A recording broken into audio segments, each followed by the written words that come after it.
This is The Point, news from Noise, daily market call presented by Kattan Ferretti Financial. I'm your CEO, Brad Roth, and I look forward to having a daily discussion with you over the topics that we present in this note every single morning. So without further ado, The Point.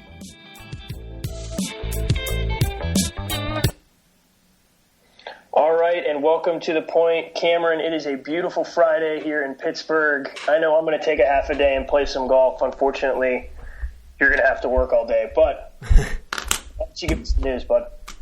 Okay. U.S. stock futures are trading higher this morning after yesterday's slide led by technology and materials. The dollar gained against most of its G10 peers, and crude oil futures rose for the seventh consecutive day as signs of U.S. supply continue to slip. GDP reported yesterday the U.S. economy grew faster than anticipated in the first quarter, with consumer spending and exports coming in higher. Today's data being reported includes personal income and outlays, PMI, and consumer sentiment.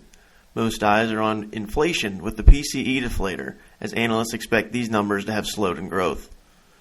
James Bullard announced yesterday that he feels the U.S. rate hikes are too aggressive for the data and that central banks should take a more reactionary approach.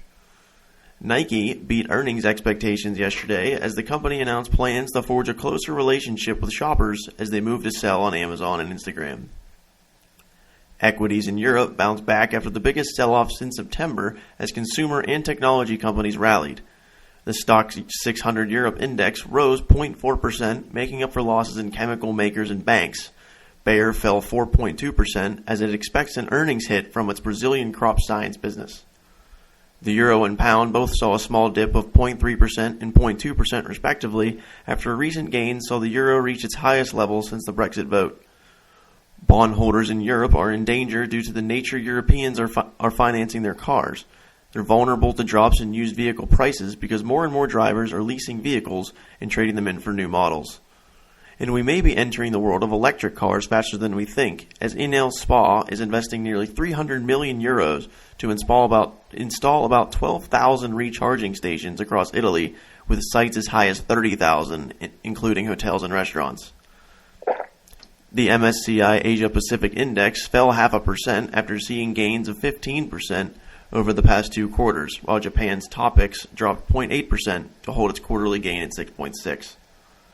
China Bank Company announced its purchase of 2.1 million square meters of land for roughly $8.1 billion. The company envisions residential and commercial properties, hotels, and offices as it will represent about 8 Empire State Buildings.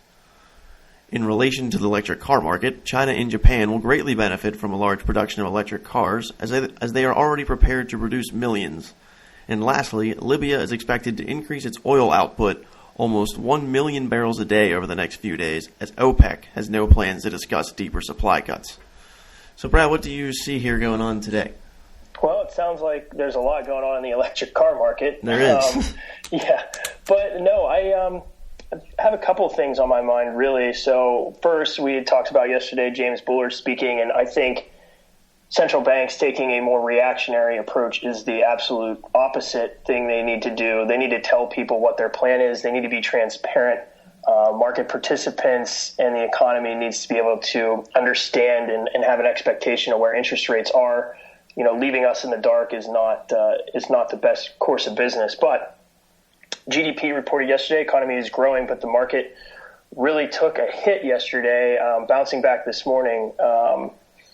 Nothing really, again, to be worried about. I mean, if you look at the market this week, it's very unchanged. I mean, the Nasdaq's only less than 2% off of its all-time high, so nothing to be worried about. However, I do want to bring one thing to everybody's attention, and that is the Case-Shiller CAP PE.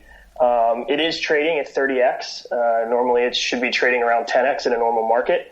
And what this is a cyclically adjusted price-to-earnings ratio known as Shiller PE. Last 2 times in history it was above 30 was 1929 and 2000. 2001, it blew up to 45. So this market definitely has legs to run. However, I do still think it might be time to be a little bit more cautious than to take on a ton of risk. But it's Friday. Cameron, what is this I see about Steph Curry playing in a professional golf event? Yeah, the Web.com tour, in their event August 3rd to the 6th, he got a sponsor exemption to get into the event. So, the sponsors only allowed to give out 2 spots, and, they're just doing their best job to get people to watch it, to get people to high ticket sales. So, they're doing a good job there. Apparently, he's a good golfer, has like a 2 handicap, but golfers are just completely outraged because, there's some guys out there grinding, living in their cars, trying to make a living and trying to get on tour, and they're mad that somebody's losing a spot to Steph Curry. And, you don't see guys just switching sports all the time just for fun. I feel like he should have earned his way up there, but who knows? I think this is great. I love it. I think he absolutely should play. I hope he makes the cut. I think if he wins a national NBA championship, makes the cut in the Web.com tour, I'm going to love every single minute of it. I know, you like the people out there grinding and working, but hey, if he makes a cut, that'd be awesome. It would make me tune into a Web.com tour event, that's for sure. Well, that's the goal. So, that's the goal. So I guess, yeah. I'm gonna tune in. But it is Friday, June 30th. This was The Point. We'll see y'all next week.